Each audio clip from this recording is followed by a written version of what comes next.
cette fameuse fête de fin d'année qui... Attends, mais t'as mis 1 an et demi pour faire la première vidéo et 2 semaines seulement pour la deuxième? Bah... ouais. Donc, Noël, cette fameuse fête de... Ouais, enfin... Comment t'as fait? Bah, je sais pas, avec de la volonté, quoi. Du coup, Noël, cette fameuse fête de... Non mais, enfin, c'est pas une réponse, ça. En fait, c'est parce que pour le premier épisode, tu t'es branlé... Noël, cette fête de fin d'année qu'on utilise comme prétexte pour explorer dans les plus grands détails notre pouvoir d'achat, notre capacité à porter des pulls moches ou à déguiser le cadavre d'un conifère. J'ai mal. C'est surtout l'occasion de réunir les membres d'une famille plus ou moins proche lors d'un réveillon où l'on pourra explorer les conséquences fabuleuses qu'ont des approches et des expériences de vie différentes sur des individus partageant un patrimoine génétique quasi similaire. Non mais oncle René, tu peux pas dire ça. Si, comme Charles Martel à Poitiers. L'occasion aussi de manger divers mets comme un gros poulet, des marrons chauds, une pâtisserie qui ressemble à un bout de bois ou des huîtres. Un mets finalement assez rare dans d'autres pays le jour du réveillon, mais dont la France est l'un des plus grands consommateurs au monde, plus de 100 000 tonnes par an et particulièrement pendant les fêtes. Alors il n'y a clairement pas meilleur moment pour parler du premier arrêt de notre voyage, le bassin d'Arcachon. Un lieu qui nous avait particulièrement attirés de par l'aspect assez monoproduit de son économie. Une sorte d'étude de cas à l'aspect faussement simple, avec une zone précise, un bien particulier et des acteurs qui contribuent à produire ce bien, en dépit des problèmes variés qui affectent selon les années plus ou moins les taux de production. Et au moment de notre voyage, les problèmes, il semblait y en avoir. Surmortalité qui touche les naissins mais aussi les huîtres adultes. C'est dans la nuit de mercredi à jeudi que le vol a eu lieu la semaine dernière. En moyenne, 3,5 tonnes d'huîtres sont volées chaque année sur le bassin d'Arcachon. 180 entreprises sont frappées par des fermetures sanitaires, l'interdiction de commercialisation de leur production contaminée par le virus de la gastro-entérite, avec des conséquences sur les ventes et sur les emplois. C'est pour cela qu'avec l'envie d'en savoir plus, on a décidé de faire la première interview de notre voyage avec Loïc, un ostréiculteur qui tenait et tient toujours un parc d'huîtres dans le sud-est du bassin d'Arcachon. Ok, mais moi je préfère le saumon. Quoi? Bah à Noël, ok, je préfère le saumon. Les huîtres, c'est un peu... Pourquoi tu me regardes bizarrement?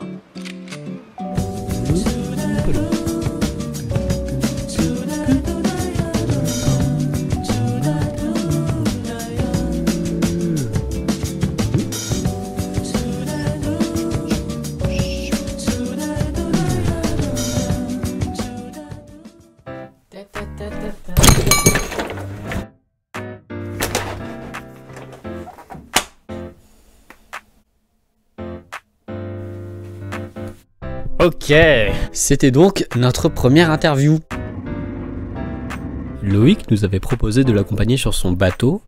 En arrivant à Bordeaux, on s'est donc dirigé vers le canal du port d'Arès, où il nous avait donné rendez-vous à 7 h du matin le lendemain de notre arrivée. Bah alors Louis? Ouais bah ça va, hein. Ça va. Hein.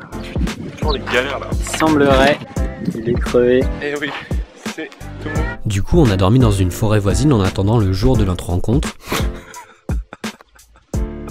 Mais en essayant de s'habituer à parler devant la caméra. Salut les mecs. Là pour l'instant on a un petit problème technique, c'est qu'on n'a plus de mémoire sur notre carte mémoire, donc c'est un peu problématique. Un peu compliqué, ouais. Sauf que le lendemain, on le retrouve devant un canal qui est totalement vide. Et y a pas d'eau. Voilà. Voilà, le mec s'est trompé en fait. Il s'était trompé dans le calendrier des marées de 1 ou 2 mois. Et du coup tu vas faire quoi aujourd'hui? Du coup, il nous a donné rendez-vous pour le lendemain à la même heure. De ce fait, ce jour-là, on a un peu improvisé. On est allé au Cap Ferret pour se mettre dans la peau des gens qui ont une maison de vacances là-bas. Ah, j'adore le Cap Ferret. J'adore l'argent aussi. Gonzague de Nathanaël, viens donc. L'eau est parfaitement acceptable. Et il a de nouveau crevé. Deuxième fois en 2 jours. La journée de la loose n'allait pas se finir aussi rapidement parce que pour ne pas arriver en retard à notre rendez-vous, on décide de camper juste devant le canal, à côté d'un marais infesté de canards. C'est pas un canard ça? Et une très grosse benne qui en gros servait aux restaurateurs du coin à déverser les restes d'huîtres qui avaient été consommés durant la journée. Tout ça, c'était peut-être pas la meilleure des idées pour une nuit reposante. Oh Maurice, je jette les huîtres là. Hein. Ok, ça roule, cogno. Ouais, mais du coup, je pense que je vais le faire de manière très longue. Petit à petit, quoi. de manière très pénible. Ce qui a fait qu'en fait on a raté notre alarme et Loïc qui était plus là quand on est arrivé devant le canal.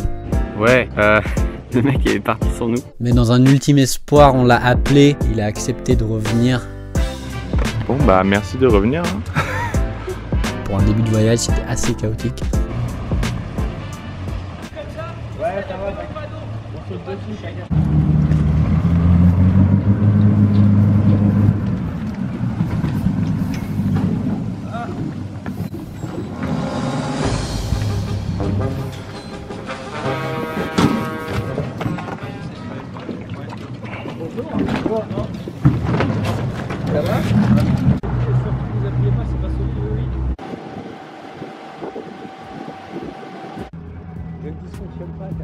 Là sur le bateau, il nous apprend et nous montre en quoi consiste le métier d'ostréiculteur.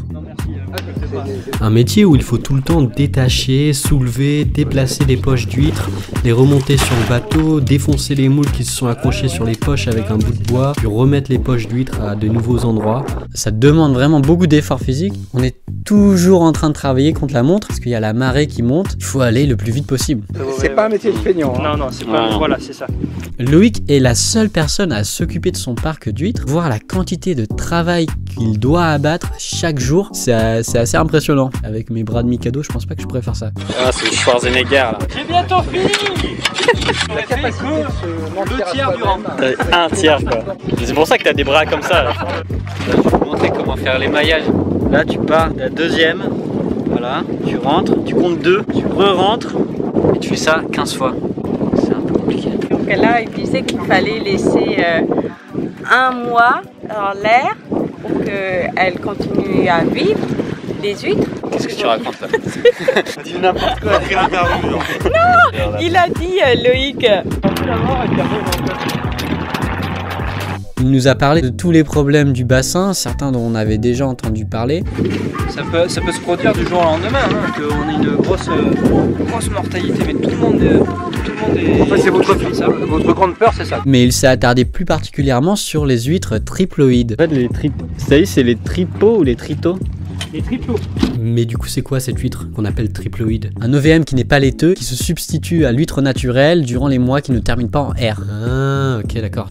Super, mais j'ai rien compris là en fait. Moi non plus. Ok, donc reprenons très rapidement l'histoire du bassin. De la préhistoire jusqu'au XVIIe siècle, les huîtres sont déjà une source de nourriture pour les populations voisines du bassin. Moi et mes gros coquillages, saveur umami inégalable.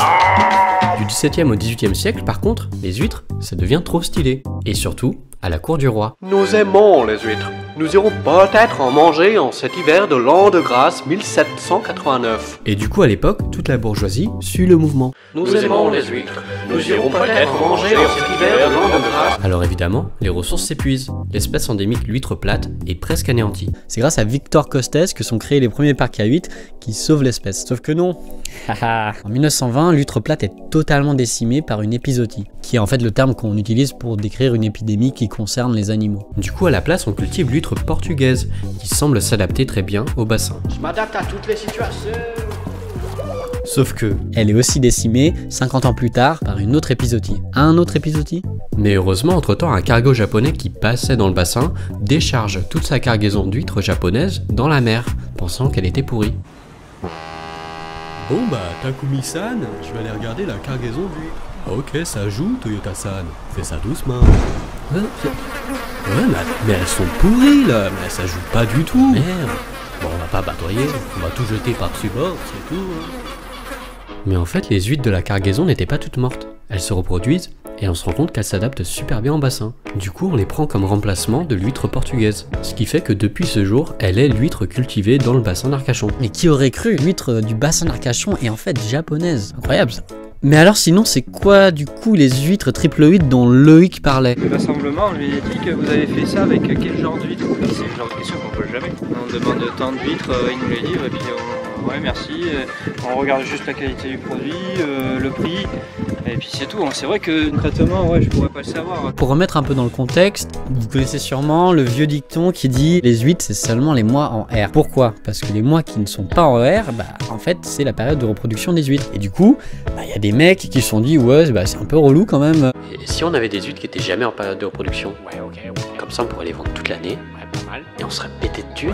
Du coup en 2000 est introduit dans le bassin l'huître triploïde. L'huître triploïde est donc une huître qu'on a génétiquement modifiée pour qu'elle possède 3 exemplaires de chaque chromosome. Le fait de posséder 3 exemplaires au lieu de 2 fait que l'huître triploïde est en fait stérile. La triploïde est une huître stérile, donc ne produit pas de gamètes, ne devient pas laiteuse, et donc on peut les vendre toute l'année.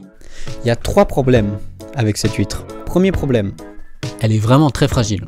Deuxième problème, en théorie, elle est stérile, ce qui fait que les ostréiculteurs sont dépendants des labos qui produisent ces huîtres.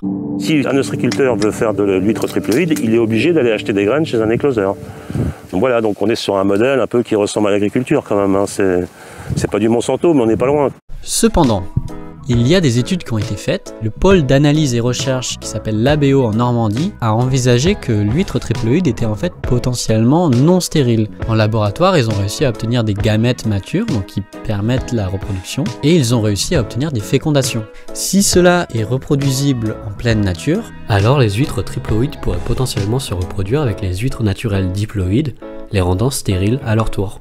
Alors on a potentiellement affaire à une pollution de masse. Il n'existe aucune réglementation à ce sujet parce que l'huître triploïde est un OVM et non un OGM, car on n'introduit pas dans l'huître de caractéristiques qu'elle ne possède pas potentiellement dans la nature. Le consommateur n'a aucune chance de différencier aujourd'hui une huître naturelle d'une huître triploïde. Et Loïc est un bon exemple de cette tendance qu'ont les ostréiculteurs de diversifier. Dans son parc, il a un ratio de 60% de diploïdes et 40% de triploïdes. Et à l'époque, pour vous dire que l'huître triploïde est vraiment super fragile, il avait subi plus de 80% de casse chez ces huîtres triploïdes. Malgré le fait que l'ostréiculture semble être une part capitale de l'économie du bassin d'Arcachon, beaucoup de problèmes semblaient mettre en danger la profession de Loïc, comme l'augmentation de vols sur les parcs ou la menace d'une prochaine épizootie.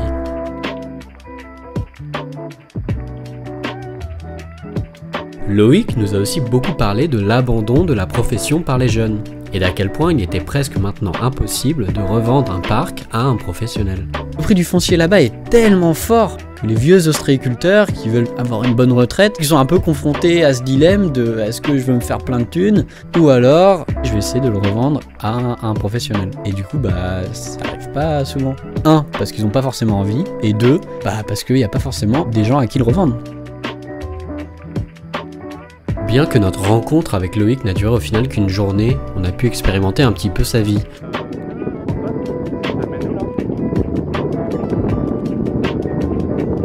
Voir en quoi consistait son métier, les choses qui le préoccupaient et qui l'animaient. Et quand je vendais cette médaille, j'étais content, donc du coup sur les marchés, moi je la placardais, j'avais 40 € à douzaine. T'as payé pour, chef. On s'est rendu compte qu'il avait une énergie folle.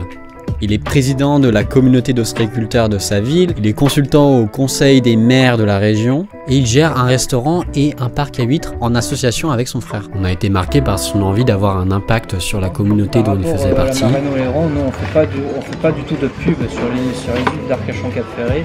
Aussi dans sa passion pour le culturisme et Schwarzenegger, dont il nous a parlé pendant 12 heures. À peu près.